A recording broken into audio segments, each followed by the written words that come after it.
Welcome to the California Small Business Tax and Money Podcast. My name is Megan Robin, and I am a California tax attorney with a Master's of Laws in Taxation. I help small business owners save money on taxes and get their finances on track. Today, let's talk about bonds. These are a huge topic right now. I'm recording this podcast in May of 2025, and there is so much market uncertainty right now and confusion about where to invest your money and what to do. So today, let's talk about bonds because a lot of investors, seeing all the uncertainty in the stock market, have been fleeing to bonds in hopes of finding a safe place to park their money. Let's start with what is a bond. A bond is an IOU. You are lending money to a government or to a company when you buy a bond. In return, you receive regular interest payments, usually about twice a year, and you get your principal back at maturity. Bonds fund things like government projects, like highways, or corporate initiatives. Are bonds a safe place to park your money? Well, let's take a look at how they've performed over the last 100 years and the different types of bonds that you can buy. Historically, bonds, like stocks, have experienced highs and lows. During the Great Depression, many bonds crashed, but U.S. Treasuries, which are bonds that you can buy to fund projects through the U.S. government, provided safety for a lot of investors. During the 1970s and 1980s, high inflation caused bond prices to fall. Bonds typically fall during periods of rising inflation for two main reasons. The first is the erosion of the purchasing power of the bond. So bonds pay fixed interest payments, which we already talked about. When inflation rises, the money you receive from these payments can buy you less than it did before. This means that its purchasing power is decreasing. For example, if your bond pays $400 every 6 months, but prices for goods and services are rising, that $400 you're receiving is not going to go as far as it used to. As a result, investors will demand higher yields, which is another way of saying higher payments, to compensate for this loss. This means that existing bonds that have been already issued and have lower rates are less attractive on the secondary market because no one wants to buy a bond that pays hardly anything, right? Central banks, like the Federal Reserve, often raise interest rates to combat inflation. I'm sure you've heard about this all over the news lately. When new bonds are issued at these higher rates, the older bonds that have lower fixed rates become less appealing. If you could get a bond today that pays 6% in interest over the life of the bond, why in the world would you bother with an older bond that you can buy on the secondary market that pays only, 3%? That makes the prices of these bonds, when people buy and sell them on a secondary market, those prices plummet because no one wants to buy those old low interest paying bonds. So this is what people are talking about when they talk about the effect of interest on bond prices. All right, continuing with our historical journey through time. During the 1980s and onward, there were really low interest rates. You might remember this.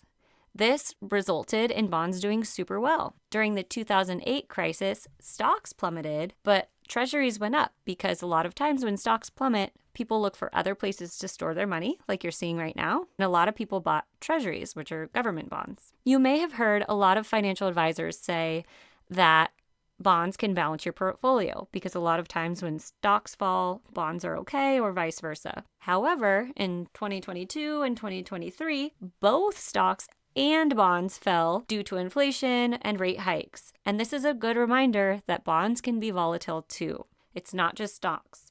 Bonds have highs and lows, just like stocks do. So why do advisors recommend bonds, especially during retirement?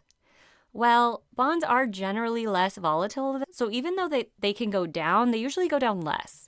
They often provide steady, regular interest income, which a lot of retirees want. And treasuries can be seen as a safe haven because they are backed by the U.S. government, which a lot of people believe will not fail and will never default on their payments. A very, very important distinction that you need to understand, and where I think a lot of people get confused, is there is a huge difference between individual bonds and bond funds. An individual bond is when you buy a bond directly. So from the U.S. Treasury, you can buy a bond directly on the Treasury Direct website, and you're transacting directly with the Treasury.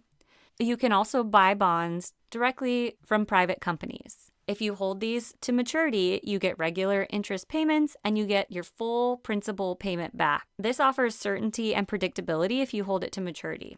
So when I say full principal back, if you spent $100 on this bond, you are guaranteed to get $100 back at the end. And along the way, you will get interest payments throughout the term. A lot of people love this because assuming the company or treasury doesn't default, you have a guarantee that you will get at least what you invested back at the end of the process. The downsides can be, it can be hard to buy private company bonds. Some brokerages have fees or minimums when you're trying to buy a bond directly.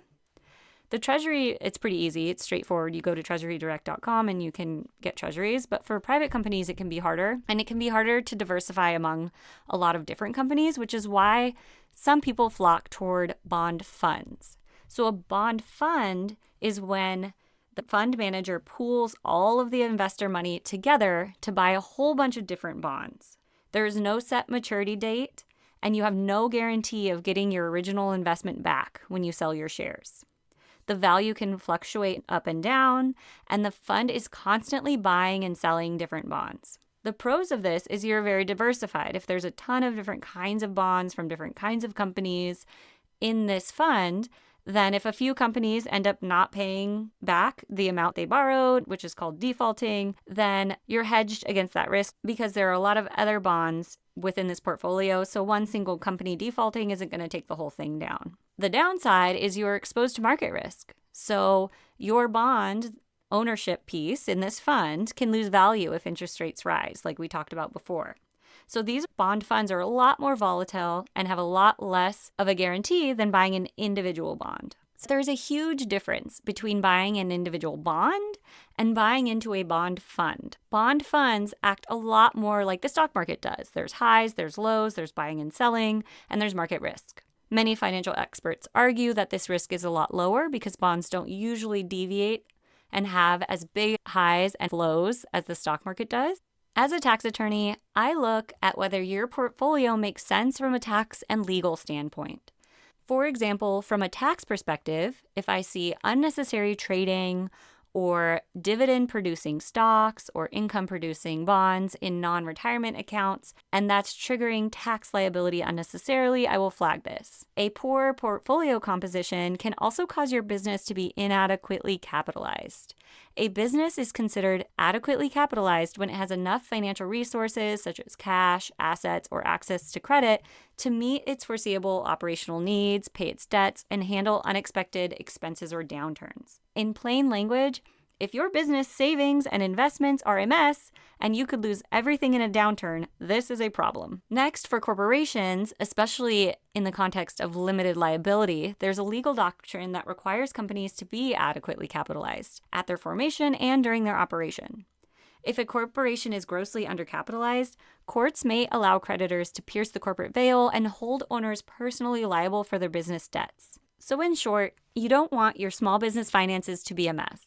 If they are, you're risking overpaying in taxes and could even be risking your limited liability protection, which is why you opened your LLC or corporation in the first place. That's all for today. I hope you got some great value out of today's episode. To set up a consultation with me, visit my website, meganrobin.com. This content is for informational purposes only and does not constitute legal, tax, financial, or investment advice.